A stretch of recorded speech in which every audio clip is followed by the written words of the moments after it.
بسم الله الرحمن الرحيم وعن عائشة رضي الله تعالى عنها أن أبا بكر دخل على رسول الله صلى الله عليه وسلم فقال أنت عتيق الله من النار فيومئذ سمي عتيقا۔ مشکوٰۃ شریف کی 6031 نمبر حدیث ہے۔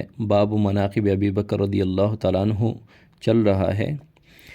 حضرت عائشہ رضی اللہ تعالیٰ عنہ سے روایت ہے، فرماتی ہیں کہ ان ابا بکر دخل علی رسول اللہ صلی اللہ علیہ وسلم، حضرت ابوبکر صدیق رضی اللہ تعالیٰ عنہ آپ صلی اللہ علیہ وسلم کے پاس تشریف لائے، داخل ہوئے۔ فقال، آپ صلی اللہ علیہ وسلم نے فرمایا، انت عتیق اللہ من النار، آپ دوزخ کی آگ سے اللہ کے آزاد کردہ ہیں۔ عتیق کے کئی معنی ہیں۔ عتیق قدیم کو بھی کہتے ہیں، جو مقدم ہو زمان یا مکان یا رتبے کے اعتبار سے، یعنی ہم عصر ہم عمر یا اپنے ساتھیوں میں جو مقدم ہو زمان مکان یا رتبے کے اعتبار سے، اس کو بھی عتیق کہتے ہیں۔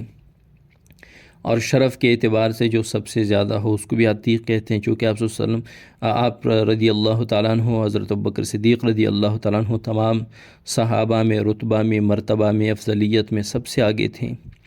اور عتیق آزاد کردہ کو بھی کہتے ہیں، عتیق آزاد کردہ غلام کو بھی کہتے ہیں۔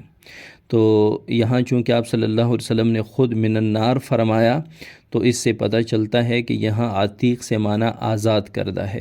انت عتیق اللہ من النار، یعنی آپ دوزخ کی آگ سے اللہ کے آزاد کردہ ہیں، اللہ تعالیٰ نے آپ کو دوزخ کی آگ سے آزاد کر دیا۔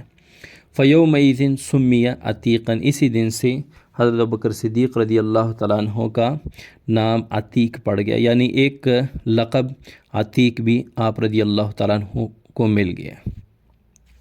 تو جس طرح صدیق آپ رضی اللہ تعالیٰ عنہ کو آپ صلی اللہ علیہ وسلم نے لقب عطا فرمایا، اسی طرح عتیق بھی آپ صلی اللہ علیہ وسلم کا دیا ہوا لقب ہے حضرت ابوبکر صدیق رضی اللہ تعالیٰ عنہ کو۔